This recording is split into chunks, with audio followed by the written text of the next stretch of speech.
वहीं पहलगाम में आतंकी हमले के बाद एलओसी और इंटरनेशनल बॉर्डर पर तनाव बना हुआ है और इसी बीच नॉर्थ कश्मीर में एलओसी से बिल्कुल सटे गांव का माहौल जानने के लिए न्यूज 18 इंडिया की टीम ग्राउंड पर पहुंची। दिखाते हैं आपको न्यूज 18 की सुपर एक्सक्लूसिव रिपोर्ट।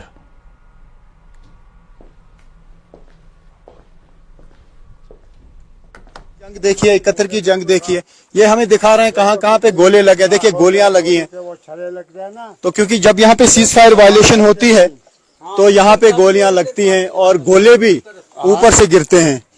तो हाँ, तो क्योंकि आप बीच में हैं, यानी बीच में हैं, बीच में ये एरिया है, यहाँ हम उधर नहीं हाल सकते ना इधर हाल सकते हैं। हम मुश्किल से यहाँ गुजारा करते हैं और यहाँ रहते हैं। तो आजकल तनाव है क्या? जब से पहलगाम अटैक हुआ, क्या लग रहा है जंग का माहौल है? माहौल हो गया है जंग का, लोग जद में आ गए हैं, डर गए हैं लोग। लेकिन हमें खौफ इस वजह इस चीज का रहता है, जब से पहलगाम में अटैक हुआ तो हमें भी बहुत अफसोस हुआ, दुख हमें भी हुआ, बिना वजह मारे गए लोग। लेकिन अब जो जंग का ये माहौल हो रहा है इसका हमें बहुत खौफ है, पता नहीं कब फैल आ जाएगा।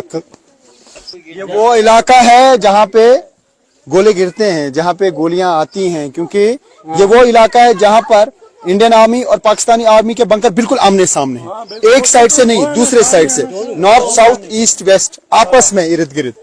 हम उसी इलाके में हैं जो आज तक गोलाबारी से प्रभावित हुआ है। जब भी सीज फायर वायलेशन होती है, आर पार की शेलिंग होती है, तो उसमें ये गांव बहुत ज्यादा मुतासिर होता है, क्योंकि ये एलओसी पर आखिरी गांव है और इसके अपोजिट में पाकिस्तानी आर्मी के बंकर हैं और साइड में इर्द गिर्द इंडियन आर्मी के बंकर है। जब आपस में एक्सचेंज ऑफ फायर होता है तो यहाँ गोले गिरते हैं।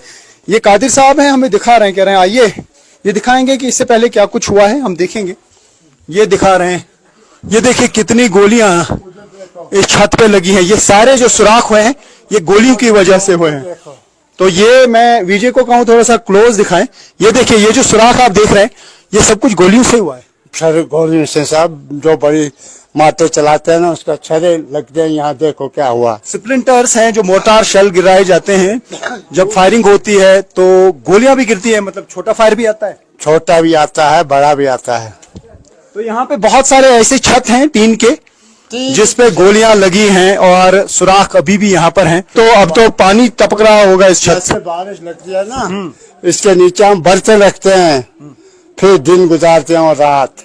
नहीं तो खौफ बहुत रहता है, क्या होगा क्या नहीं होगा। मतलब जो पाकिस्तानी आर्मी की तरफ से फायरिंग की जाती है वो इस छत पे लग जाती है और अब पानी टपकता है नीचे। पानी नीचे टपकता है, फिर उसके नीचे हम बर्तन रखते हैं, फिर उसके नीचे रात गुजारते हैं। जो हालात हैं ये बयां कर रहे हैं कि क्या हालात रहते हैं एलओसी के एरियाज में जब फायरिंग होती है, आर पार की शेलिंग होती है। तो ऐसा ही खौफ का माहौल फिर से पैदा हुआ है। लोगों को लग रहा है कि आर पार की जंग होगी तो इनका क्या हाल होगा। यहाँ पर पाकिस्तानी आर्मी के बंकर हैं और ये जो पोजीशंस हैं वो बंकर हैं पाकिस्तानी आर्मी के। यहाँ पे लोग हैं। पता है कि क्या अभी माहौल लग रहा है जिस तरीके से अटैक हुआ पहलगाम में। भारत का कहना है कि पाकिस्तान पे हमला किया जा सकता है, पाकिस्तान को भी लग रहा है हमला किया जा सकता है। और आप यहाँ पे एलओसी पे रहते हैं जहाँ पे बिल्कुल आर पार की जंग से फायर आता है, सब हमारे ऊपर पड़ता है। हाँ, क्या बता रहे हैं? हाँ, क्या बता रहे हैं? जिस वक्त फायरिंग होती है ना, शेलिंग, सब गोलाबारी यहाँ होती है हमारे इस गांव में। ये मकान टूट फूट का, किसी के पास पैसा था उसने बनाया, जिसको नहीं है ऐसे ही पड़ा, चलो मैं दिखाऊंगा। इतने इतने सुराख अभी भी हैं। हमारा टीना ऐसे हो गया है। अच्छा, यहाँ पे शल गिरते हैं, यहाँ पे गोले गिरते हैं। जिस वक्त बारिश होती है ना, बर्तन उसके नीचे हम रखते हैं, फिर गोले गिरे हैं ऊपर से गिरते हैं। यहाँ पे सीज फायर वायलेशन होती है उस पास से होता है, यहाँ गोले गिरते हैं बहुत। आपको ऐसा लगता है कि डर है, खौफ है बस्ती में? और शाम का टाइम आपको लगता है कि कभी भी फायरिंग हो सकती है? कभी भी, रात को ऐसे बस जागना पड़ता है, कब होएगी, क्या करेंगे, क्या। बस काफी टाइम से तनाव नहीं था, यहाँ पे अमन था। ये 2-3 साल हो गए ना, अमन था। फिर आज फिर बोलते हैं बस जंग हो जाएगी, फिर ये फेर खुलेगा, इससे खौफ हिरास में आ गए हम भी। यहाँ पे आज तक काफी लोगों की मौत हुई है, काफी घर तबाह हो गए हैं। और वो जो मैं उंगली से एरिया दिखा रहा हूँ वो पूरा है, उसमें काफी पाकिस्तानी आर्मी के बंकर हैं। ये वाला जो साइड है ये एक तिलावारी है और ऊपर चुरिंडा है ये पूरा। तो एक बीच में से एक लाइन है, यही लाइन ऑफ कंट्रोल है और ये लाइन ऑफ कंट्रोल का आखिरी एरिया है इस साइड से। यहाँ पर चाहे वो हतलंगा हो, या उससे मुल्हिका जितने भी गांव हैं ये मिला के ये सारे आखिरी गांव हैं उड़ी सेक्टर में।